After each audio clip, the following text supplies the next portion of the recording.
Përshëndetje të nderuar zonja dhe zotrim, përshëndetje të dashur miq që ja ku po ritakohemi sërish me mua Tirona Lilin.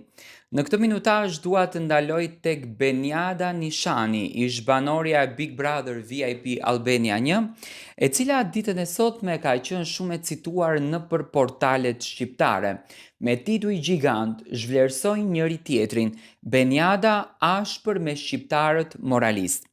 Ish-banorja e Big Brother VIP Albania 1, Beniada Nishani, ka bërë një reagim të gjatë dhe të fortë në rrjetet sociale, pasi publikoi një koment ku ironizoheshin vajzat shqiptare se influencohen të gjitha nga të huajt. Do me thënë që vajzat shqiptare influencohen nga të huajt.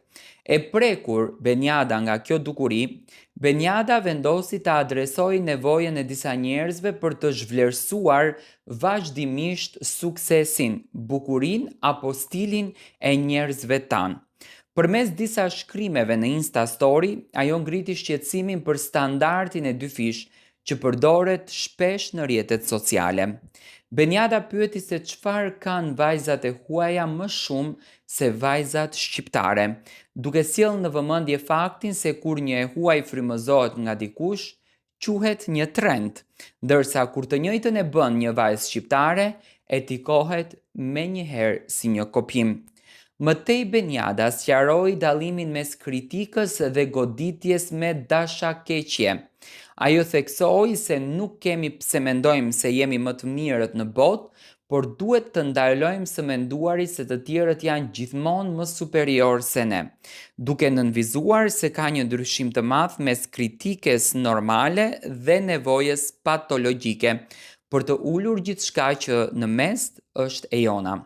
Në përmbyllje, Beniada u ndal edhe te hipokrizia shoqërore, ku shpesh flitet me patos për patriotizëm e bashkim, por në momentin që një shqiptar arrin diçka, bëhemi të parët që e masakrojmë me komente. Sipas saj, të mbështesësh dikën nuk do të thotë ta shohësh si prefekt, vetëm sepse është shqiptar, por të dish t'ia njohësh e t'ia vlerësosh arritjet kur ai i meriton. Do me thënë, si që duket, Beniada Nishani është prekur jashtëzakonisht shumë nga ky koment, sepse tek ne si popull fatkeqësisht është krijuar një ide që personazhet publik, njerëzit të famshëm, apo këto vajzat që merren me influencime, që merren me rrjete sociale, janë vajza që influencohen nga dikush, janë vajza që i mban dikush dhe për to me patjetër që kujdeset dikush. Do me thënë është krijuar një botë e tillë, një gjë që siç duket Beniadës i pengon jashtëzakonisht shumë.